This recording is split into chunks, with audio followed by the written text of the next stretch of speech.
heritage around the world. So,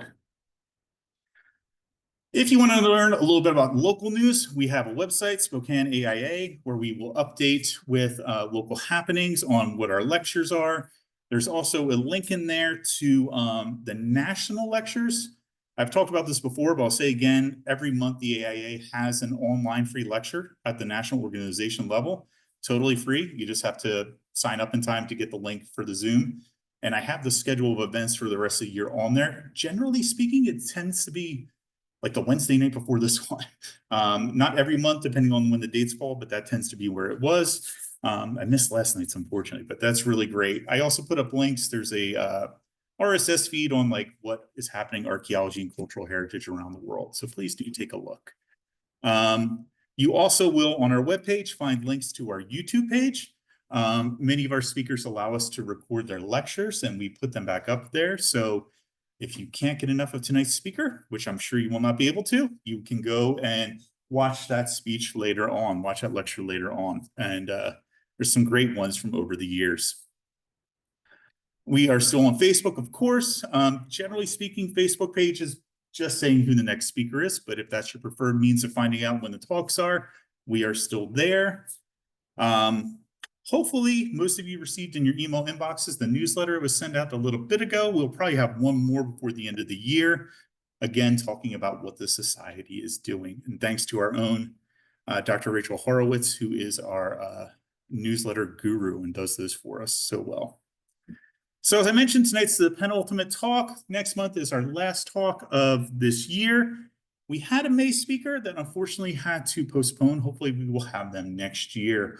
But Dr. Eleanor Bree will be coming and chatting with us next month on some of the really interesting 18th century ships they found when they were redoing the wharf in Alexandria, Virginia, almost completely preserved. So that'll be what she's talking about. And spoiler alert, Eleanor was my first boss in archaeology ever. So I'm sure there'll be lots of ribbing of me somehow that appears in that talk. We also will have our annual society business meeting for about 15 minutes at the beginning of the talk next month. So that's that. Okay, so before I go any further, I'd like to read the museum's land acknowledgement.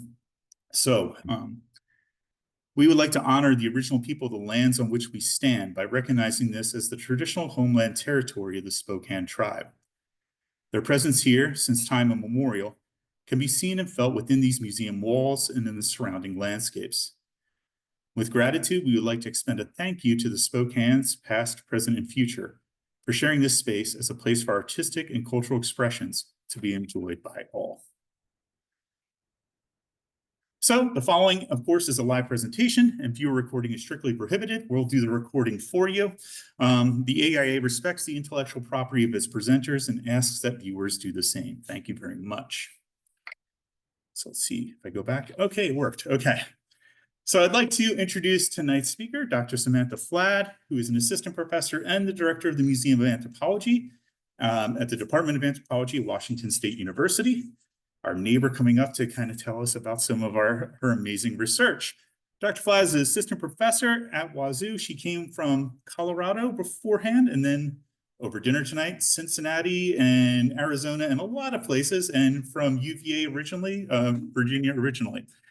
Dr. Fladd's research focuses on the ancestral pueblos of the Four Corners region of the southwestern US, and she's interested in how social groups negotiate their identities through relationships to spatial settings.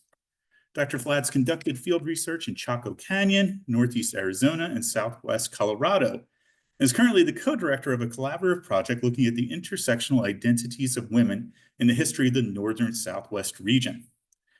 She is widely published on these topics and many more, and is committed to decolonial approaches in public education and outreach activities. And her talk tonight is entitled Remembered Places, Significant Spaces, Room Closure Practices in the Pueblo Southwest.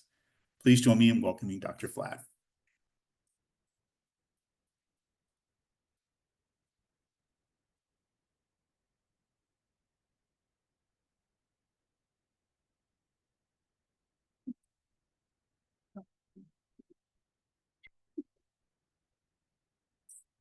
Sorry, hold on. Go. Technical difficulties, sorry. There we go. There we go. Hello, Zoom world. Okay. There you go. Thank you. Sorry, everyone. Thank you so much, Brian, and to the entire board of the Spokane AIA chapter for inviting me up here to speak, and thank all of you for spending the evening with me. It's always a treat to get to talk about what we do and spend so much of our time thinking about, and I realize that you could all be home watching basketball right now instead. So I really appreciate you spending some time here with me. As Brian said, I work in the Southwest United States, specifically on questions of identity, architectural change, and spatial use. Tonight, I'm going to focus on some of that work in the Homol'ovi Settlement Cluster, but I'm going to tie it a little bit more broadly to the Southwest, and I also find it important to tie things into today. So as Brian did the kind of land acknowledgement for the museum, I always like to start my talks by acknowledging that there are over 20 Pueblos, the Apache, the Navajo, the Ute, who all are peoples in the Southwest today, indigenous groups in the Southwest today. And I am speaking tonight about their histories and their connections and stewardship of those spaces. And they continue to steward large portions of that landscape today. And my work in particular is really focused on what that stewardship looks like over time and how we see the evidence of that in archaeological sites in the past and these ancestral spaces. So I feel like it's very important that we start by acknowledging whose history I'm talking about. It is not my own. And I've been very privileged to get to know several Pueblo community members and other indigenous peoples in the Southwest who have really shaped my perspectives on how I approach the archaeological record and the way in which I go about my work. Oh, now I just have to figure out how to move slides forward. Maybe. Okay. Sorry, technical difficulties. So as I said, I work in the Four Corners region of the US. So that is the kind of connection point between Utah, Colorado, Arizona, and New Mexico. You can pay a fortune to stand on all four states if you want to go to a tourist trap when you're there. Have people here been to the Southwest? Have many of you spent time in the Four Corners? Excellent. Have people been to Mesa Verde? Lots of people. What about Chaco Canyon? Excellent. That's where I've done a lot of my field work. I love Chaco. What about Homol'ovi? Has anyone been to Homol'ovi? I'm amazed. I was not expecting to have anyone. That makes me very happy because you'll know a lot more about what I'm talking about. So as you probably then know, I work mainly on the Colorado Plateau area. This is a semi-arid desert region. One of the things you hear about a lot in the archaeology and other work in the Southwest is how dry it is. Water is one of our big things that comes up over and over again. Was there enough water here? How did people survive without enough water by our modern standards? That's led to a lot of focus in Southwest archaeology on why people moved, where they went, where they migrated to, what would have pulled or pushed people out of certain regions. I kind of shift that question a little bit to focus on why people stayed. Why did people choose to inhabit areas, and how did they maintain connections to those spaces and make those spaces meaningful for themselves over time? So specifically, I look at alterations to space. I'm interested in spatial modifications and what those can tell us about groups, and specifically how that tells us about group identities over time. We do a lot of connecting to place, but we're often a lot more mobile. As Brian noted, I have moved way more times than I wanted to in my life. And we become very mobile in modern society, but a lot of groups have very long histories and knowledges and connections to these landscapes, and that extends into architectural spaces. So that's really what I'm going to be talking about today, is that intra-site level. So within sites, how do people move around? How do they leave certain structures? How do they signify relationships and connections to those spaces? So the way I look at kind of spatial modification is twofold. The first thing I look at is architectural alterations. And if you have ever gone through a period in your life, like I did in grad school, where you watch HGTV obsessively, you've seen lots and lots of shows on architectural modifications and remodeling. There's one in particular that always fascinated me as I was a grad student starting on this work, called Love It or Leave It. Anyone seen that? Couple people? The whole premise was you had an interior designer and a realtor, and people would come in and The interior designer would try to fix some issue in the house. They needed more space. They had more kids than their house would fit. They needed a home office. They needed something to change about the space they were in. And the realtor would try to sell them a new house and find something better. And it was their competition amongst themselves. But what always fascinated me was that people who chose to stay often did so not because it necessarily met their needs better, but because of the histories and the connections with those sites, those houses. They were houses that they had raised their children in. They were houses that meant something to them. And that meaning is what I am interested in the past. We do lots of things for practical reasons, but the way we do them are often very meaningful. So as you can see on the right here, let's see if I do this pointer right. Uh-oh, I think the laser pointer went away. Is it this one? Nope. Oh, I'm proud of myself for doing that. I'm a Mac person. This is hard for me. So as you can see here, this is a sealed doorway in the Southwest. You can kind of see the seam right here. And we see these all over the Southwest. For those of you who've been to Chaco Canyon, you've probably seen some of these in the walls and maybe not recognized what they were. What's fascinating to me about these is that we have all this effort put into the lintels. We see wood, we have stones, built-in top, all of these resources, wood, water. There's a lot of water involved in making mortar and constructing these structures. All of this effort into building these spaces with doorways that are framed and built in, and then people go through the effort to close them. And the reason this fascinates me is you don't have to go through a door just because it's there. You can choose to stop using a connection. You can choose to stop using an access point. But going through the effort of sealing it means that there's some reason that choosing is not enough. There is something changing about ownership, about use of that space, about what you want to communicate that you can't just do by saying, oh, well, we just don't use that hearth anymore. We just don't use that doorway. There's a lot of effort being put into shifting these spaces. The other side of spatial modifications that I look at is the layering and the symbolism that we put into those. So we can see, again, if you Google finds in old houses, there's news stories all the time that come up of people finding rare comic books in the walls of the house they're renovating, or creepy things sometimes, or old stores of food that got sealed into a crevice in the basement when it used to be used for food storage. All these things that get kind of left behind, but can also be put in intentionally and add to that meaning for people who know about it. There's a memory aspect. So you can see here things just from online, painting underneath a wall that most people who buy that house don't know about it until they start to tear it down. But for someone at some point knew that was behind there and how that memory is continued.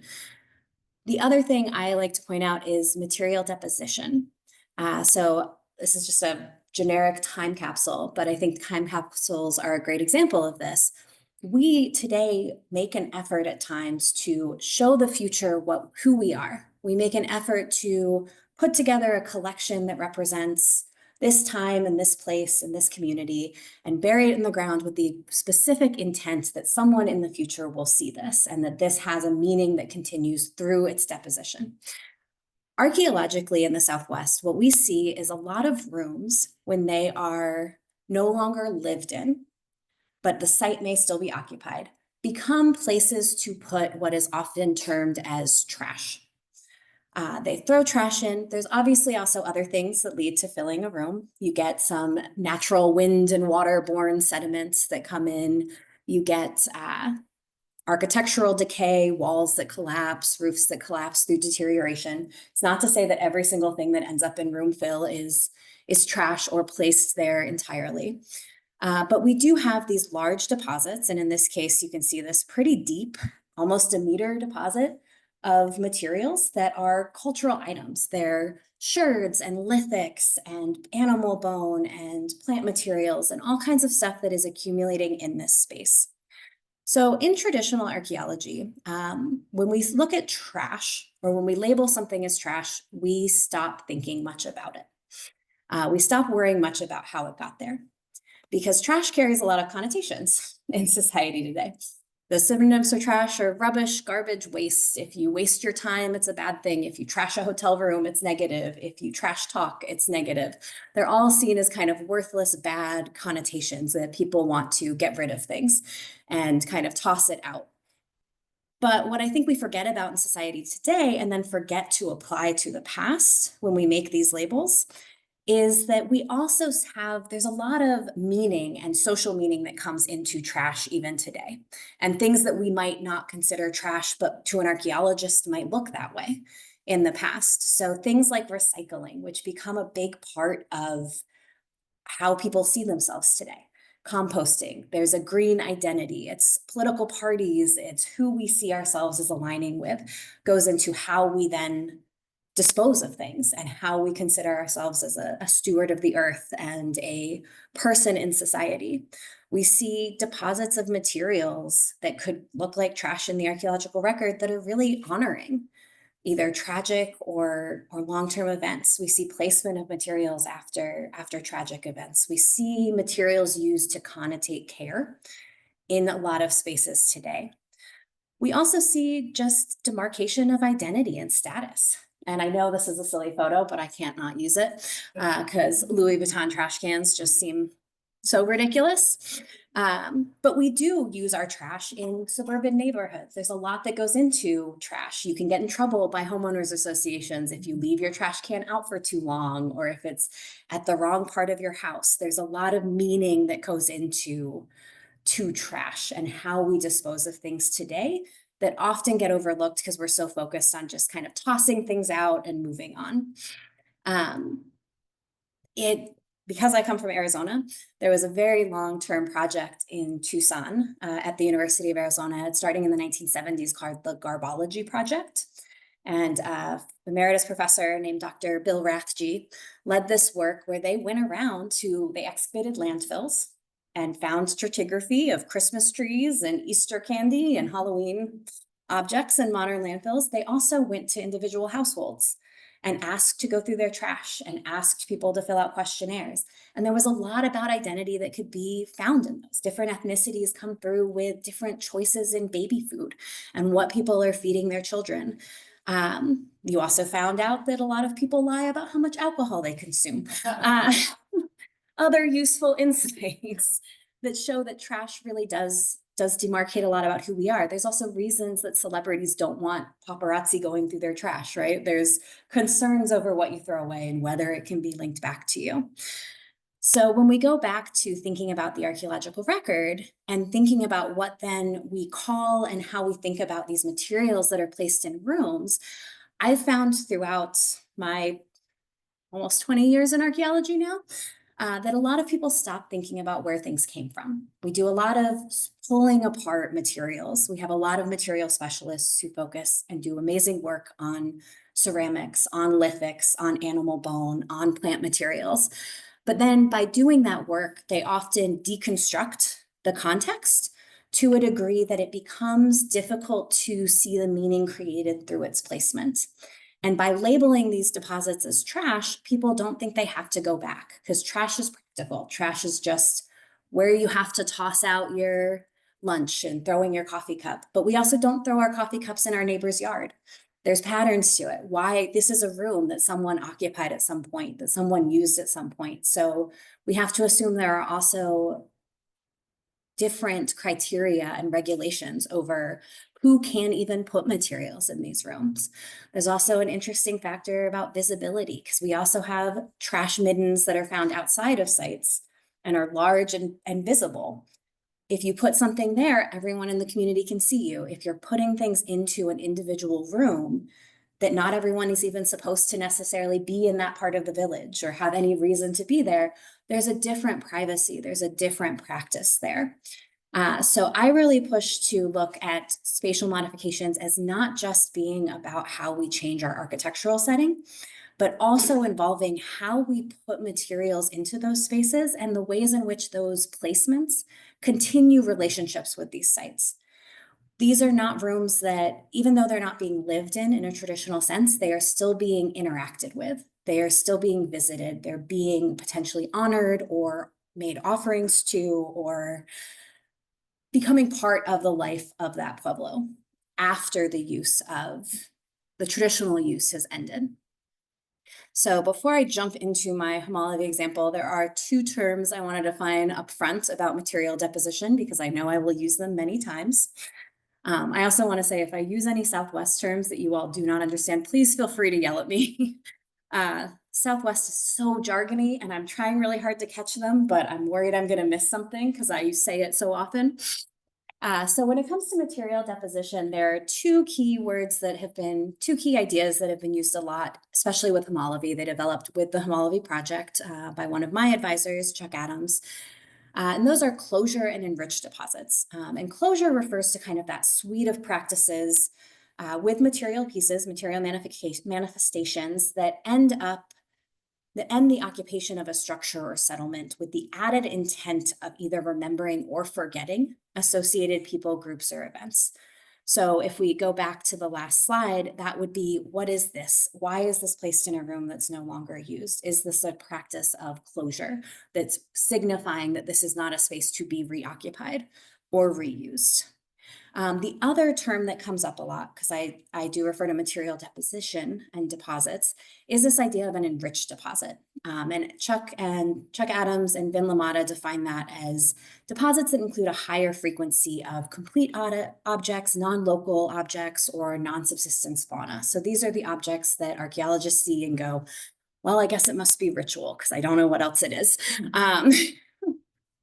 So when I started to apply these terms, I actually had a lot more trouble than I expected, because they seem relatively straightforward. But there's the question of what's the degree. So I always think of these as degrees rather than a binary. It's hard to draw a line and say this is an enriched deposit because it has 3 articulated rabbits and a crystal, but this isn't because it only has a crystal. Where that line goes is a little tricky. So when you hear me talk about this today, I will probably be talking about more enrichment or increased enrichment as opposed to a binary of the term. And this kind of tracks back to a woman named Catherine Bell, who has a lot of great work on ritualization and the fact that we ritualize a lot of practices, and it's the degree to which they are ritualized that becomes important. So moving to the actual Southwest, the sites that I am talking about today are all part of the Homol'ovi Settlement Cluster. So that is right here in the center of my map, of course. What's important about, there are many things important about the Homol'ovi Settlement Cluster. One of the important times about this time period, the Pueblo IV period, which I will note that the Pueblo IV period is something that is meaningful to archaeologists, but not to Indigenous community members. Which spans between about mid-1200s to mid-1400s in the Southwest, is we see this huge shift in where people are living. Prior to this, as with the first map, state boundaries, which is not the greatest, but this is almost all in Arizona. Prior to this, you had people living all around that Four Corners region. At the Pueblo IV period, during the Pueblo IV period, we see a concentration. People move south. They move away from the Four Corners area of the Colorado Plateau itself. So Mesa Verde, this is when people left Mesa Verde, for those of you who have been there. And they move into these discrete settlement clusters. And these settlement clusters are distinctive for a couple of reasons. There's a lot of space in between them generally.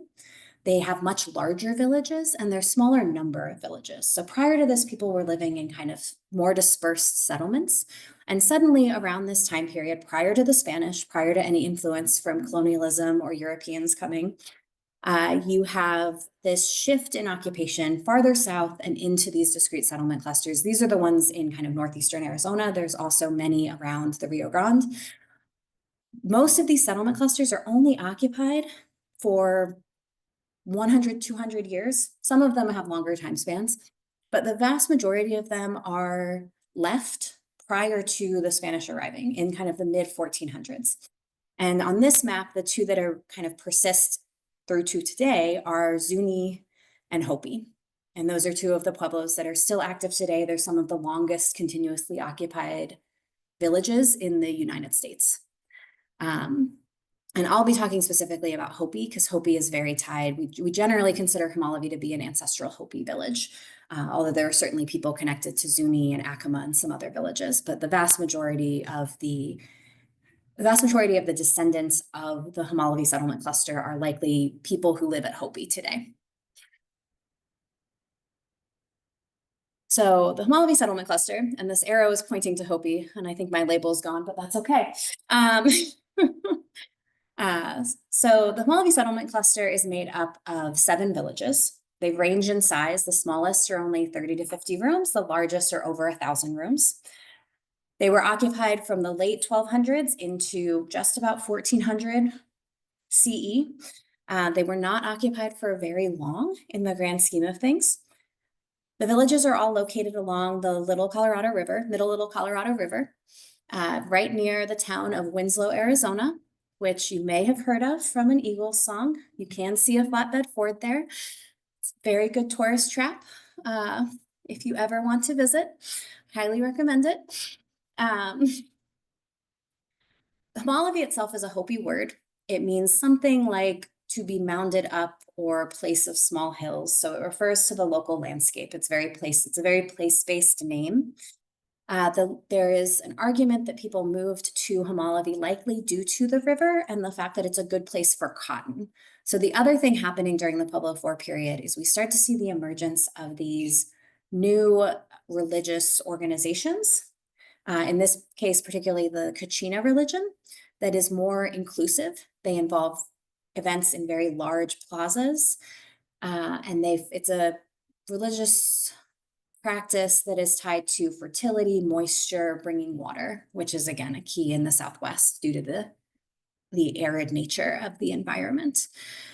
So cotton was also a part of this because the regalia that people would wear for these events rely on a lot more cotton cloth. Cotton is hard to grow in the Southwest. It requires a lot of water.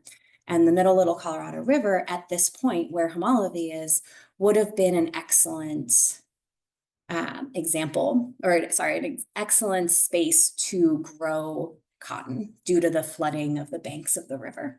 It would have provided enough moisture. So that's kind of one of the arguments for why and how people ended up here. Interestingly, there is a gap. So there are people all over the Southwest, of course.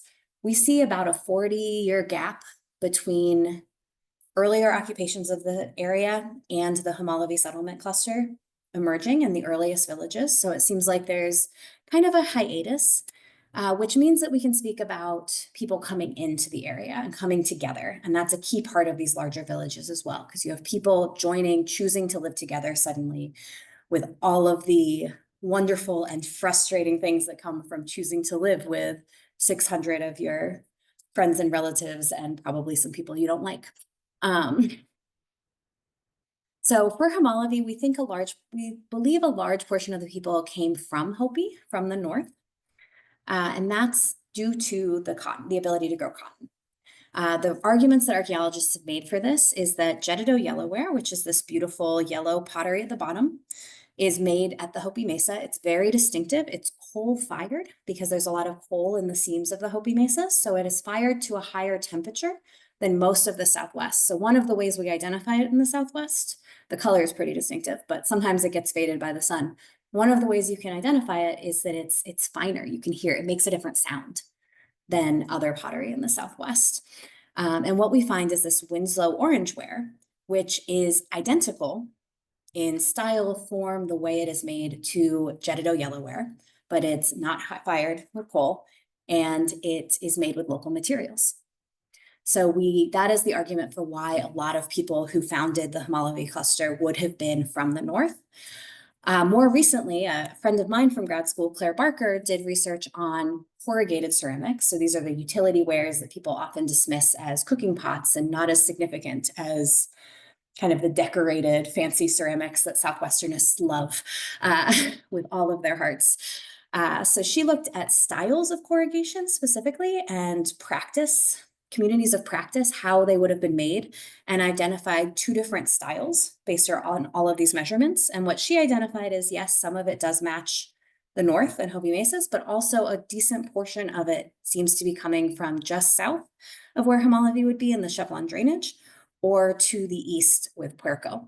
So it does look like we have kind of a multi-ethnic or multi-originated communities coming together and figuring out how to form these larger villages at this time. One other distinct thing about Homol'ovi, which is important, especially for what I do, as you will see, is we have a very special way of dating Homol'ovi. So I'm going to assume you guys have probably heard some things about dendrochronology and tree ring dating. Southwest archaeologists love tree ring dating. It is all we want to do because we have a great tree ring record. It does not work at Homol'ovi for a very interesting reason. The river floods. So what you find is the wood at Homol'ovi, wood used in building at Homol'ovi, does not actually date the construction of rooms. The wood dates the floods because they were picking up driftwood from the river. So what we have is a great record of when the largest floods came into the area and deposited a whole bunch of wood in the pile to the side of the river on the curves, and not at all a record of when people were actually building those spaces. What Chuck Adams and Vin Lamata were able to figure out is that because of this importation of Jeddido yellowware, we can actually tell in the deposits themselves about what time period things were being left behind. And this is because initially the first people who moved to Homol'ovi made all of their ceramics locally. So everything from the Tuiuka phase is Winslow orangeware. That's all they have. By the early Homol'ovi phase and going into the late Homol'ovi phase, what we have is more and more evidence of importation of Jeddido yellowware. And by the last phases of occupation, the last phase of occupation at Homol'ovi, almost all of the imported ceramics are Jeddido yellowware coming from the Hopi mesas. So we have this really great time sequence where you can look at the percentage of Jeddido yellowware versus the other decorated sherds in any deposit, in any room, across the site, and you can get a pretty good idea of when that deposit happened and when that room was filled, which is really useful for what I wanted to do with this data and not something we often have, because that is often one of the reasons room fill or these depositional periods are dismissed, because they become, oh, well, anyone could have thrown that anytime.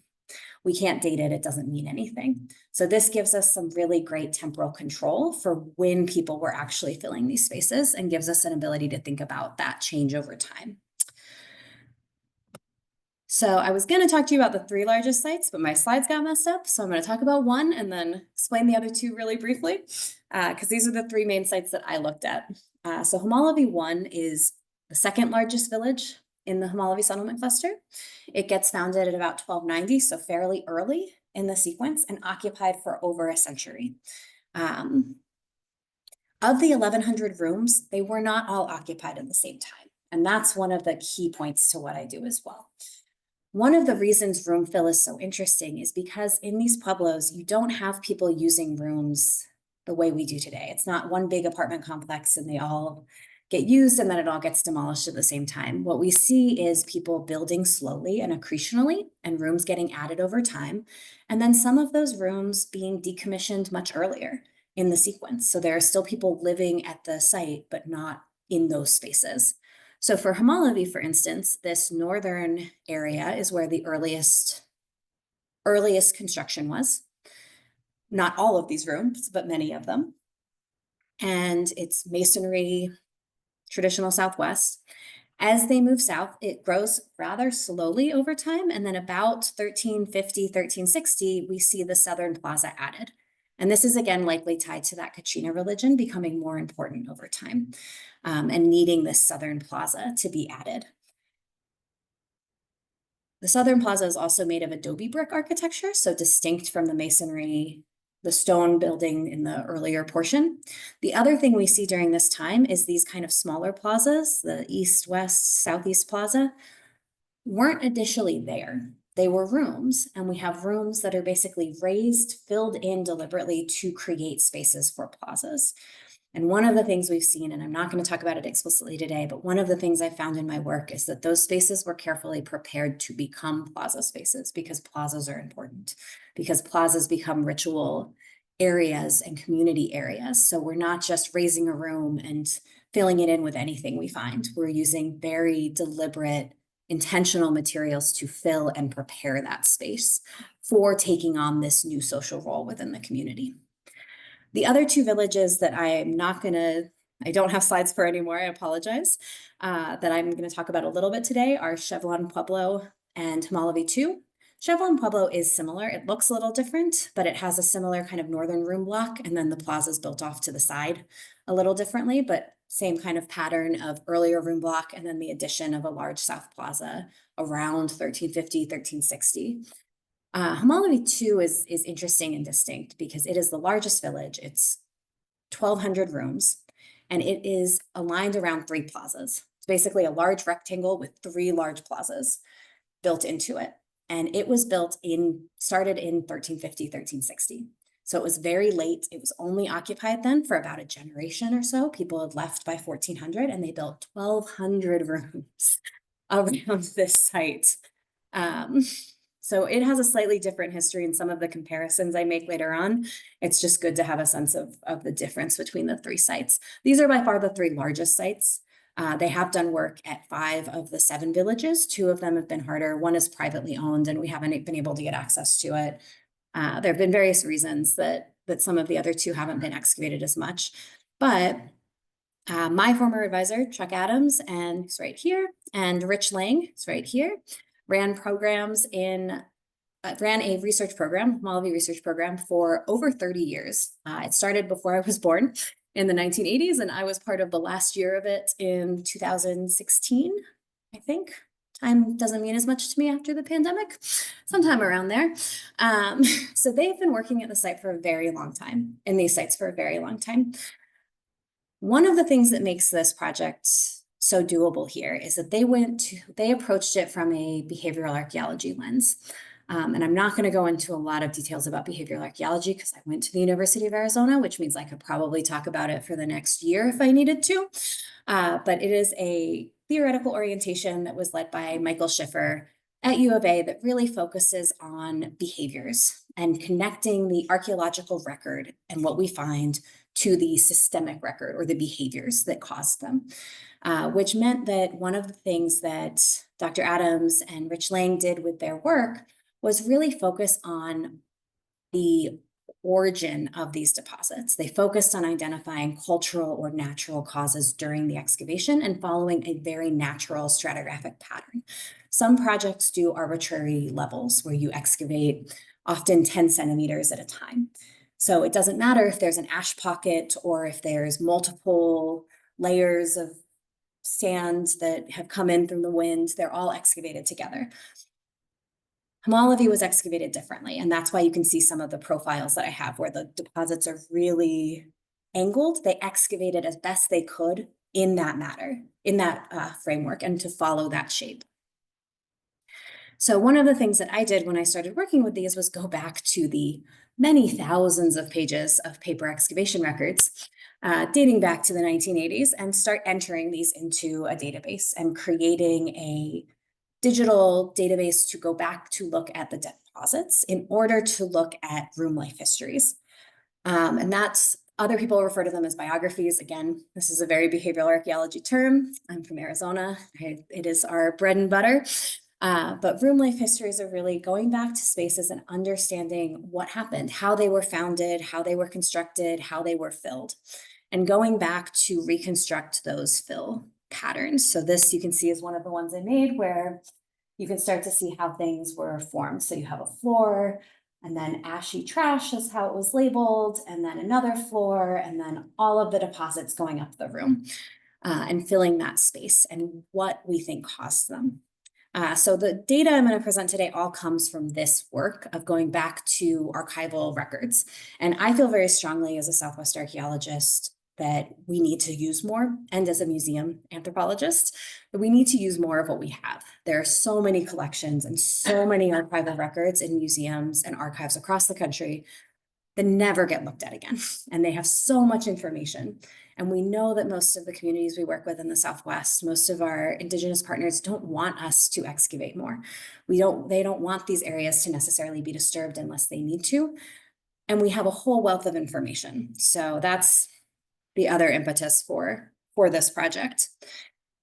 So I'm going to present 3 3 case studies today that get into a little more detail of how I look at that intersection of spatial modification, including both material deposition and architectural alterations through specific cases at Homol'ovi. 2 of them involve ash, and the third focuses on gender and how gender is identified.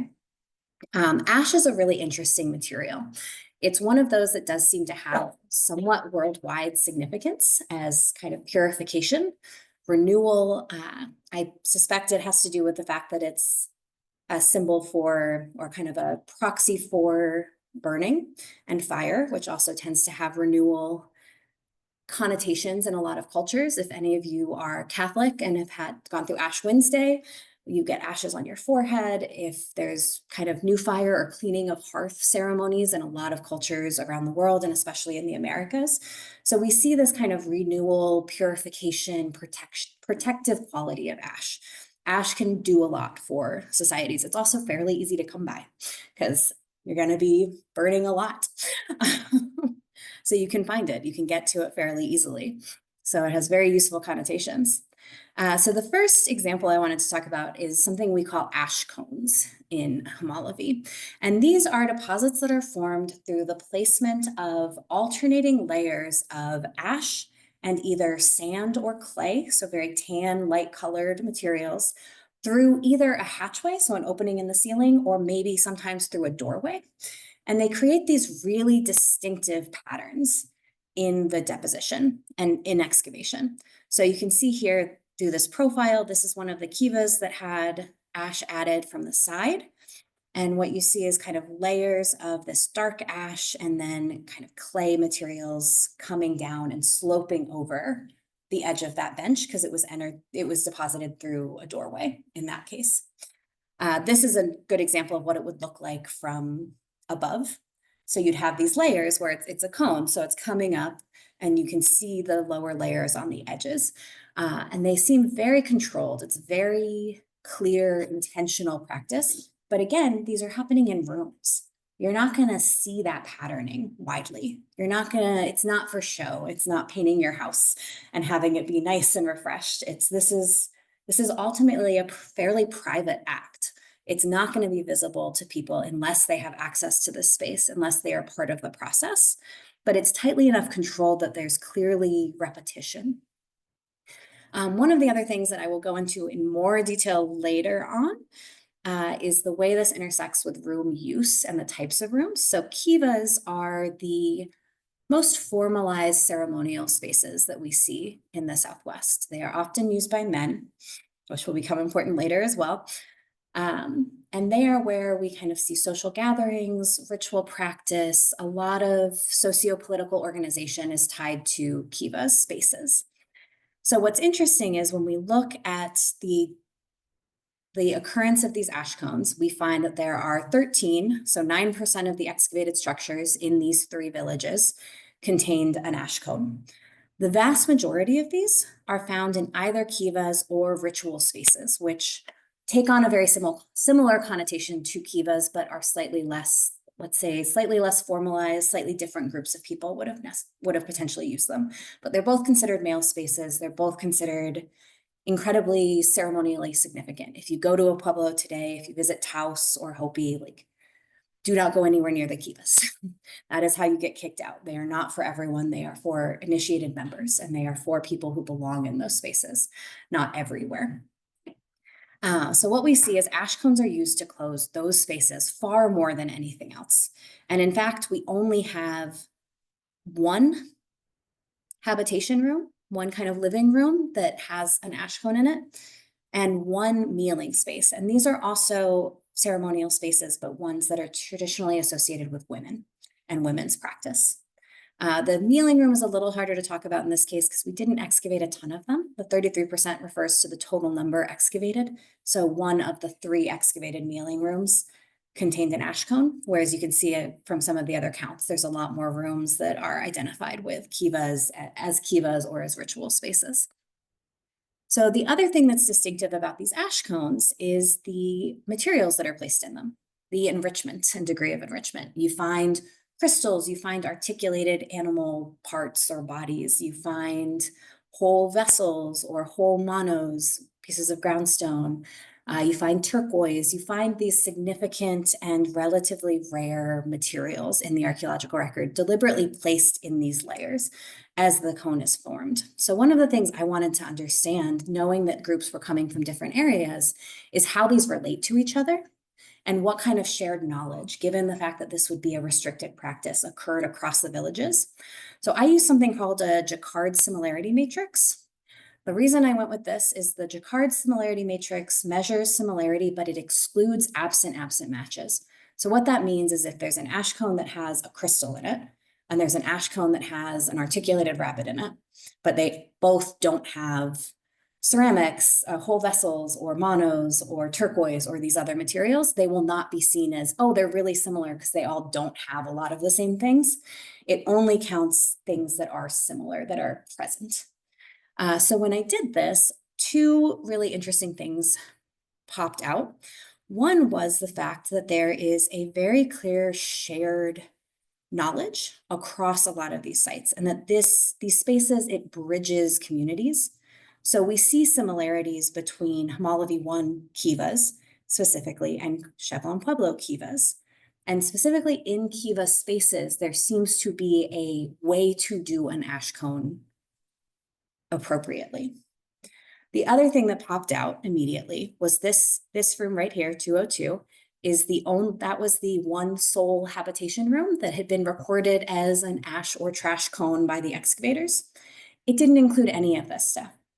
So either people didn't know how to do this and didn't have the knowledge, but were trying to replicate it, or it's an issue with recording, where archaeologists excavating were like, oh, I see like kind of a cone shape, so we're going to call it an ash cone. But it doesn't seem to fit this actual pattern more broadly. It seems to be an issue with the data. And I'm a big fan of the fact that exceptions often prove the rules in these cases. And the fact that this is so isolated and different, to me, proves that there is something important about the deposition and closure practices of kivas in association with ash cones. So the second example I wanted to talk about builds on this first one because it specifically talks about the co-occurrence and convergence of turquoise and ash. And this is, ash and turquoise are really interesting to look at together because ash appears in 20% of the deposits that were recorded at Homol'ovi. So it's pretty ubiquitous. You see ash in a lot of spaces.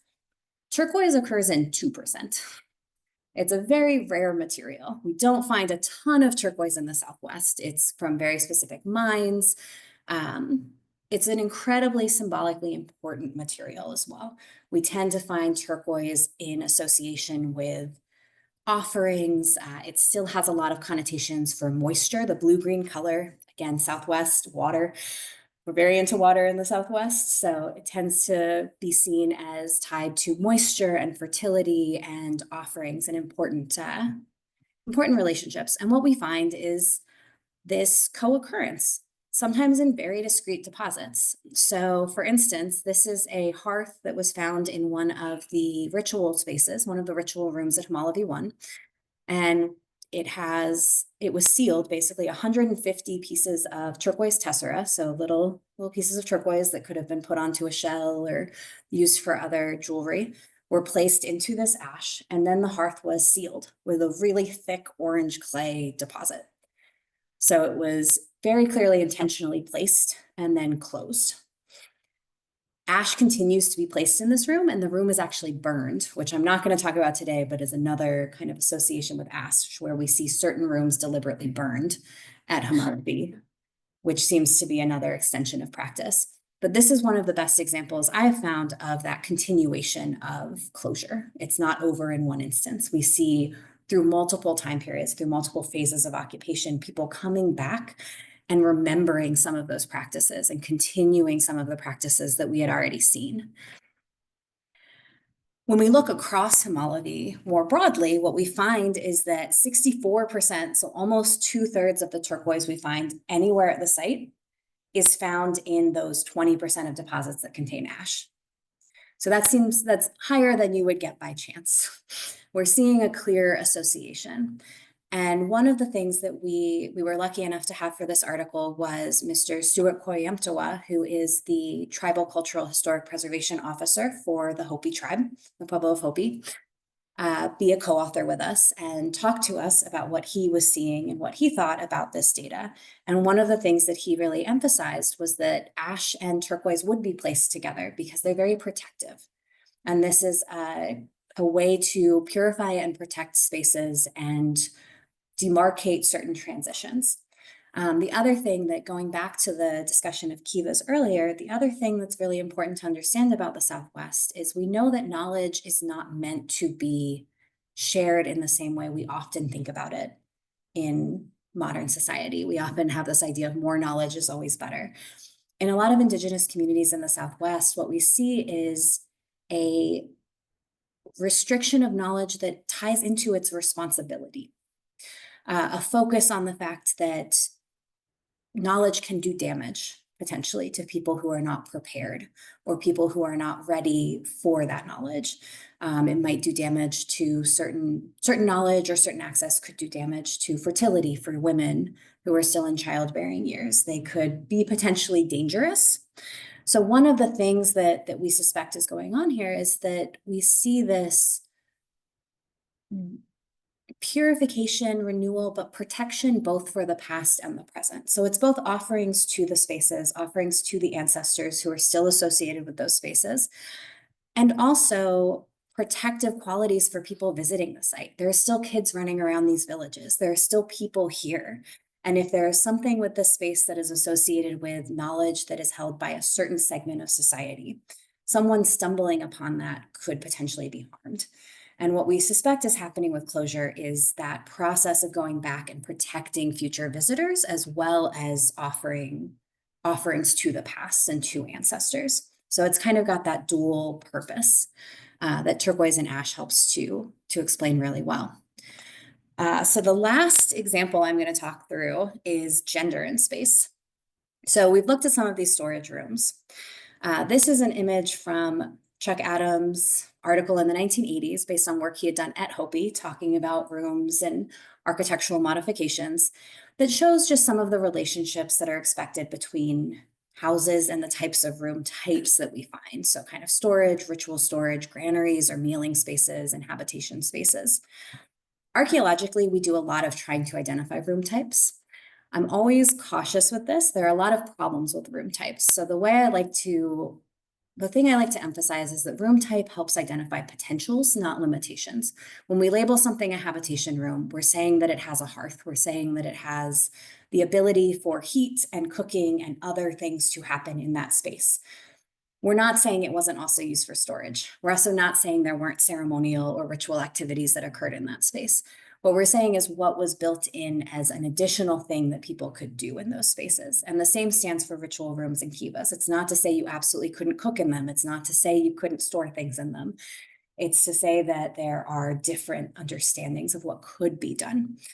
Archaeologically, we often identify this with features that are built in and permanent, because that's what we can see most often. So up here, you can see several mealing bins. So this is where corn grinding would have occurred with groundstone. And these are mostly, these were closed. They were deconstructed before the room was left, but that's what these represent as well. So when we look at kind of ethnography, when we talk to Pueblo people today, gender becomes a really important part of the conversation, and one that Tessie Naranjo, who is a Santa Clara Pueblo woman and scholar, has actually chided archaeologists and was chiding us 20 years ago for the fact that we ignore it. We don't think about gender. We don't spend time looking at gender in the past. Obviously, gender is a complicated topic. This takes a more binary approach to gender than we know is the reality, and we know that we know was the reality in the past as well. This is not to deny non-binary and third genders from existence, but to say that gender and these roles are important in Pueblos today, and they are telling us we're important in Pueblos in the past as well.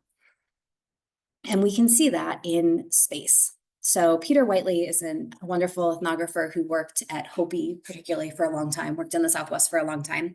And he has this great synopsis where he talks about the kihu, or the house, is private, domestic, familial, and female-centered. The kiva is private, semi-collective, often ritual and male-centered. The plaza is public, collective, both female and male, and alternately secular and ritual. All are arranged to compromise a pueblo or a town. And this understanding of space helps us then look at how space is treated in the past. So at Homol'ovi, we've been able to identify 8 types of space, types of rooms that were excavated. If you go to different people in the Southwest, some people will tell you there are 3 types of rooms. Some people will tell you there are 24. But this is what we work with. And it's based on things like room size, location in a pueblo, but a lot of it is based on those features that are found in a space. So what we have is types of rooms that can be identified with different gender. We have female-based rooms. Hopi is a matrilineal society. Clans are matrilineal. Women own the houses and the fields. They are women, they are passed through women's lines. So habitation spaces are owned by women. Mealing rooms and piki houses, which are spaces that a very specific bread is made in, are also very tied to women's practice. Alternately, ritual spaces and kivas tend to be more exclusive to men in general. We also have these both male and female spaces, these neutral spaces in between. Storage spaces, ritual storage as well, because what we see often in the pueblos is ritual objects may be used by men, but they're often cared for by women. So women are playing a very important complementary and active role in ritual practice. And my current project is trying to extend this because I think we underemphasize women's role and underview it in the past because archaeology in general tends to focus on men. We also don't see children in the past. So all of these things that we have a problem seeing. I'm working on that part. But for right now, we have this kind of basic divide. When we look at rooms in the Southwest, one of the things we find at Homol'ovi is there are a lot of rooms that have multiple floor surfaces. So when I looked at Homol'ovi, there were about 40 spaces that had multiple floor surfaces within them. Half of them, which are not shown here, were rooms that I would consider to be refurbished. These are often habitation or storage spaces where new floors were added, but nothing about what the room could have been used for seems to have changed, at least not that we can see. It's getting a new floor in your kitchen or repainting your cabinets. It's not changing the use of that space. The fact that it was mostly habitation and storage rooms fits with the expectations that Kathy Cameron found based on some of her work at Hopi and in the village of Arrivie, where these are going to be some of the most used spaces. They're going to require new floors the most. They're places that people are often spending time, so floors get worn out and you need to refurbish and rebuild those floors. The other half of these rooms that had multiple floors, about 19 total, changed use. And when I started to look at the way spaces were changing use, a really interesting pattern came out in that they didn't change gender, except for in 2 instances. So 17 of the rooms that were converted either within gender, so habitation to mealing, or most often storage was involved in one of these transitions. One of the uses was storage. The 2 exceptions to this, which mirror each other, one was from habitation to ritual and one was from ritual to habitation, have 3 to 5 floor surfaces. One has 3, one has 5. So there's an intermediary period that appears to reflect more of a storage use. So you can't go from a male space to a female space without an intermediary period, without a neutralization of that space. We also see deposits of ash. We see other materials that are used to kind of neutralize and protect that former spatial use and that former identity into the present. So things can only move basically one step at a time. Because I also love deposition and think that deposition is just as important, we wanted to expand this to look at the deposition of materials. And we picked, based on some work with and some discussions with some of our Hopi colleagues and collaborators, ladles and projectile points. Ladles are often associated with women. They're used to bathe newborns and children. They become very personalized objects, and they're obviously associated with food production.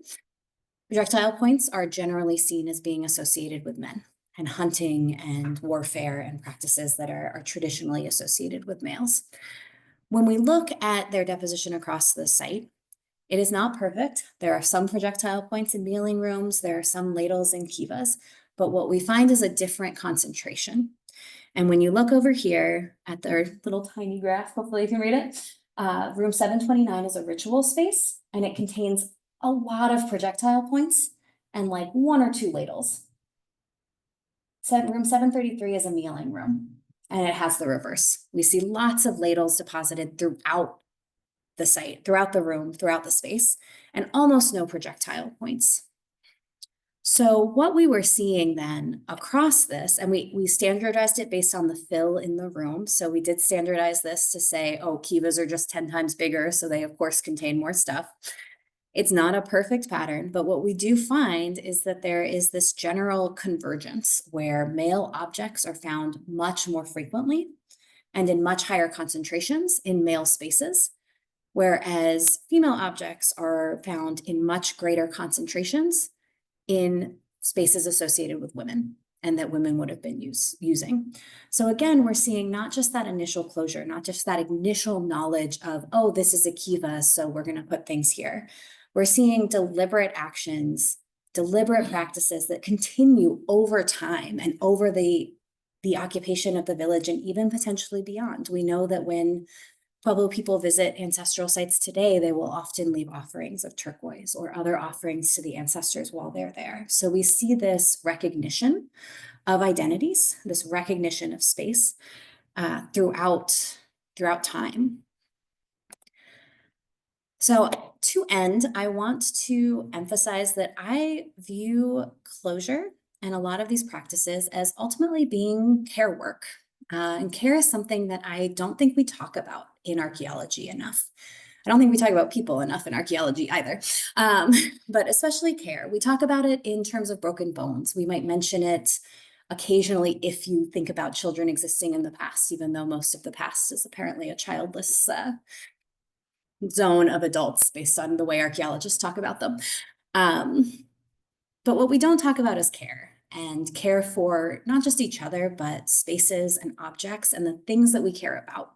And when you think about your days and what you've done today so far, my bet would be that most of you would identify a lot of instances of care, of making food for a loved one, or cleaning a house, or taking care of a valued heirloom, or care for a neighbor, care for our spaces and the places we inhabit.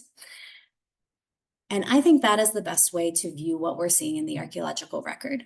We see spatial modifications that certainly reflect physical needs. There's certainly deterioration. There are rodent infestations. There are reasons that you have to leave a house. You outgrow it. There are things that happen. There's certainly practical things going on. And I'm not trying to deny the existence of trash or the existence of needing to toss things out and move on. What I am saying is we need to spend more time thinking about not just what is done, but how it's done and understanding the meaning behind that. We think about that a lot with food now. Foodways have become more easily recognized by archaeologists in that we know that food is important. We know that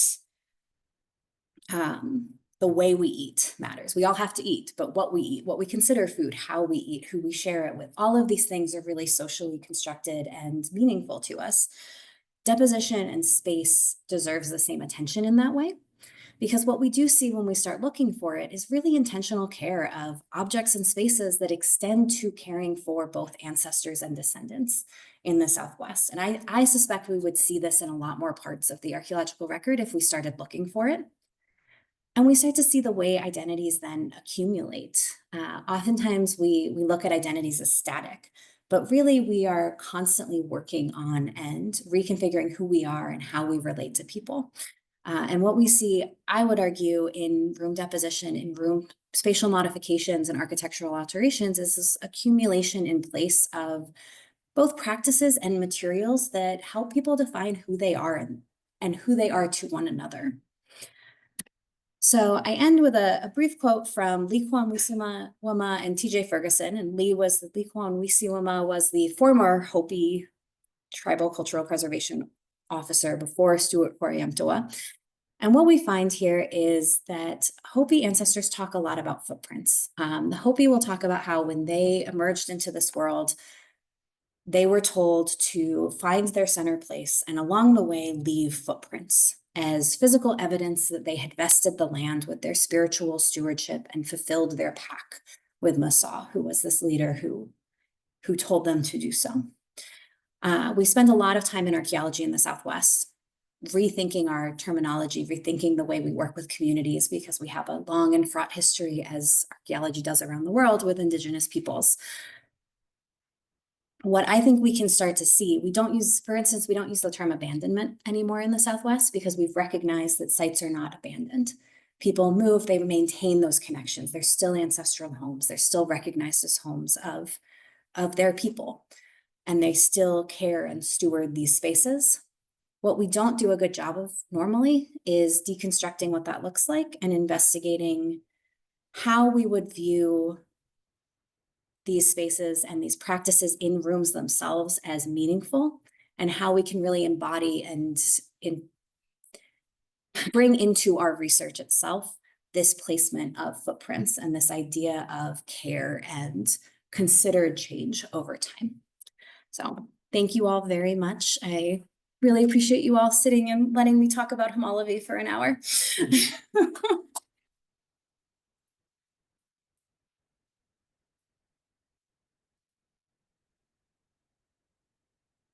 I'm happy to answer any questions people have.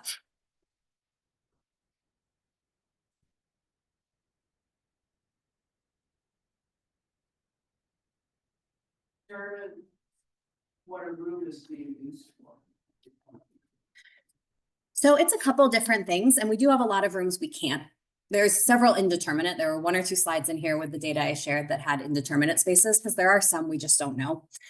It's a combination. So there are different sizes to rooms that can affect how they were used. I think size is more helpful for initial room use than final room use, because obviously when it's built, that's what you are seeing first. Some spaces just need more space. Oftentimes it is that addition of capabilities. So it's the addition of certain features. Habitation rooms and ritual rooms are often defined by the presence of a hearth. There has to be the ability to cook and heat that space, because even though it is the desert, it does get very cold at night in the winter. So that's often our defining feature. Kivas have a much more complex suite. We're pretty confident with identifying kivas. They have a very complex suite of benches and loom holes and very specific features that when you excavate them, it's very clear what they are. They're often also much, much larger. There's also presence of certain shrines or other options in rooms. Storage rooms might have storage features, pits or niches built into the wall for additional storage space. So it's kind of a combination. I don't think it's a perfect process. And I actually do worry. That is one of the things I worry the most about, is what we are putting onto the past, because there's no reason to necessarily think that those rooms would align perfectly. But I will say we do use both ethnographic materials and collaboration with descendant communities to get a sense of spaces that are used and identified today. And Piki houses, for instance, where the specific bread is made at Hopi, are still used today, and we still see them. So we do have some modern and historic correlates that we can use in making those decisions. How much are the native peoples involved in helping you interpret what you see or add to your knowledge? Because isn't some of this passed down in some ways? Absolutely. Either in what they say or services or things that they do. Yeah. Absolutely. So as I mentioned, archaeology has an interesting history in the Southwest and around the world in terms of how we have worked with, or more often not worked with, Indigenous peoples. There's a very extractive history in the Southwest. One of the things that is really changing more recently is a greater emphasis and effort on what we would consider kind of collaborative research that works with partners. I don't know if I would necessarily consider anything I shared today fully collaborative, even though I do have co-authors I did co-author something with the Hopi Historic Preservation Officer. I still don't feel like it wasn't a true partnership because it didn't emerge from that space. The gender project that I mentioned today, It's too soon for me to talk much about it, but we did go to Albuquerque recently to host a workshop with Indigenous women before we submit the grant, because it's really important to me that we change how we do this and we rethink our work to be developed in collaboration from the beginning, as opposed to what I think too often happens in archaeology today, where we do our work and then we come and say, hey, isn't this cool? Like, look at all this great stuff we found. What do you think of it? And oftentimes it is people looking at us and saying, yeah, we could have told you that. We know. You don't need to tell us our history or who we are. So it's 100% a very real issue and something that I'm still working on. I still try to improve with everything I do. And some of this is work that's been done that I started 15 years ago. And were I to start it today, I would do it differently. What happened around 1400? That's a very good question. We don't know exactly. There's a couple different arguments for why people would have maybe concentrated into these pueblos that continue today. Because they were leaving so many different areas, it's a little bit harder to tell. So obviously the Southwest environmental change always gets brought up. There's always an argument for kind of violence and/or warfare rating, concentrating into more discrete, larger communities being a benefit in that front. I don't tend to subscribe that much to either of them. I think what we see is, I would argue that what we see is a continuing self-identification of ethnic groups that continue through today, and a kind of internal pull to be part of these communities and recognition of kind of similarity and shared identity that drove a lot of that movement. But if you asked a different Southwest archaeologist, they would probably tell you water had something to do with it.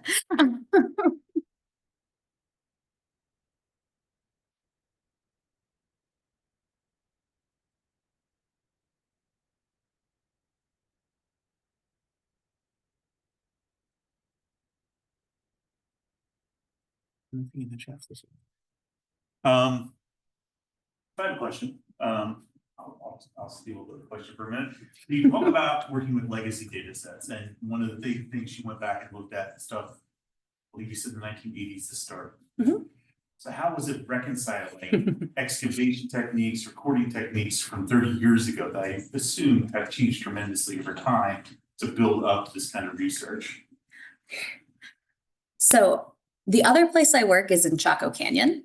And for anyone who knows anything about Chaco Canyon, the majority of the excavations were done in the 1890s and 1920s. So the 1980s feels really easy. No big deal.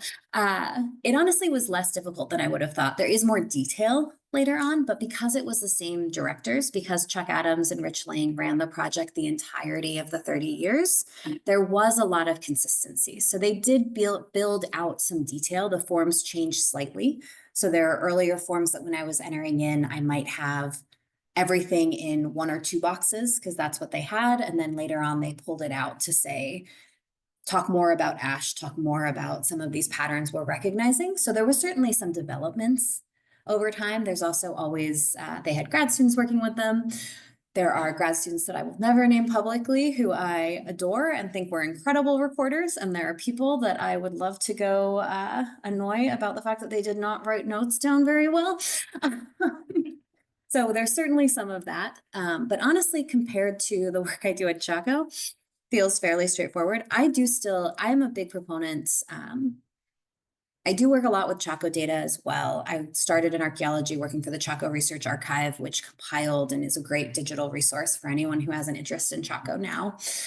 And what was interesting to me there is so many people don't even bother looking at things like deposition because they're like, oh, they just recorded everything as room fill. And it's true. I could not do exactly what I do here at Homol'ovi in Chaco. It's not that I could take it 1 for 1, but I have done some work with a colleague, Kate Bishop, where we have looked at deposition and we've looked at room fill and looked at the way animals are placed across that room. And you can start to see kind of a dual organization of different types of animals in different halves of the Pueblo. So it is possible. And I'm a big fan of, you have to do it carefully. You have to think a lot about, were screens being used? What types of things would be collected? What wouldn't have been collected because it's not deemed significant enough. But I do think it's doable, and I think we have a responsibility as archaeologists to use that data wherever possible and really push boundaries on what we can do with it before we start saying, oh, I have to go back and excavate more. Is there any significance maybe to the composition or source of the ash itself, since it seems to be high? I think there is more to be done with that. There was a master's student at Arizona when I was there who was doing some of this for her thesis, Heather Miljor, and she did identify some slight differences in coloration of the ash that was likely tied to the origins. Her sample size was a little too small for me to be able to kind of apply it at the scale I was looking at. But she was finding some interesting patterns with color that I think would be tied to the plants that were being burned. And I think based on what we know about Pueblo ceremonialism today and from talking to indigenous peoples today, I think the different types of plants, different sources of ash would have likely been very important, either based on plant or where it was from. Is this a fire from your family? There's a lot of meaning and connection.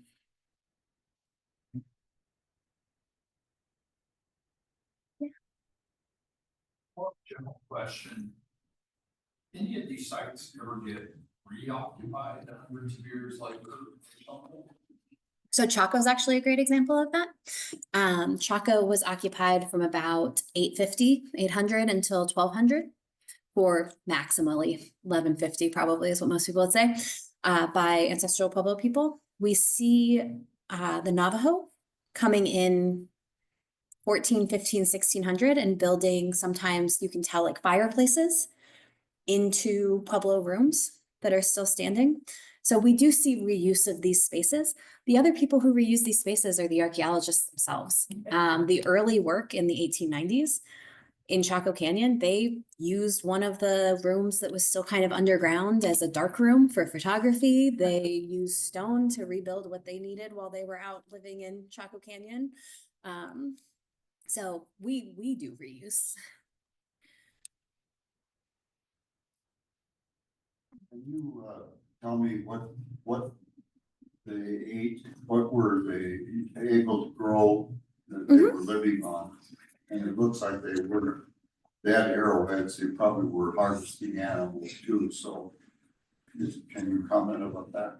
Absolutely. So in the Southwest, what you hear the most about are the three sisters. So corn, beans, and squash. Maize is definitely a huge one. Some people have argued that maize would have made up about 80 to 90% of the diet, of 70 to 80% of the diet in terms of calories. Some of that, not everyone agrees on that, but it was very clearly a very large contributor to the diet at the time. And maize, beans, and squash are unique because they make up a complete protein together. So they would have served as a substitute for some of the hunting, depending on when and where it was available. We see a lot of rabbit, a lot of jackrabbit and cottontail. You still see rabbits everywhere when you go to the Southwest. That's a big portion of it, but we also see kind of deer. In some regions in the Southwest, you might see elk, depending on where exactly you are. So you see kind of larger artiodactyls being hunted more often with hunting parties that would have left. Our idea is they probably would have left more often. It wouldn't have necessarily been like locally where we were. But yeah, I would say deer, elk, and rabbit are probably the most common.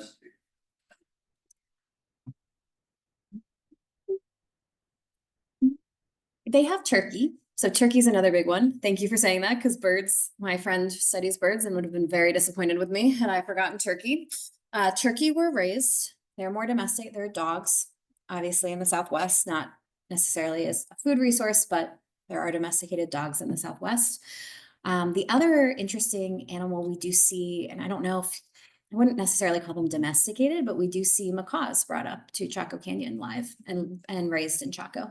And we know that because we have notes from the 1890s and 1920 excavations that talk about going into these two rooms in Pueblo Bonito and there being guano all over the floor. So the birds would have been there alive. They have no sheep. What did they weave? What did they weave? Cotton. Okay. cotton. There's also, I mean, there's an amazing basketry tradition in the Southwest.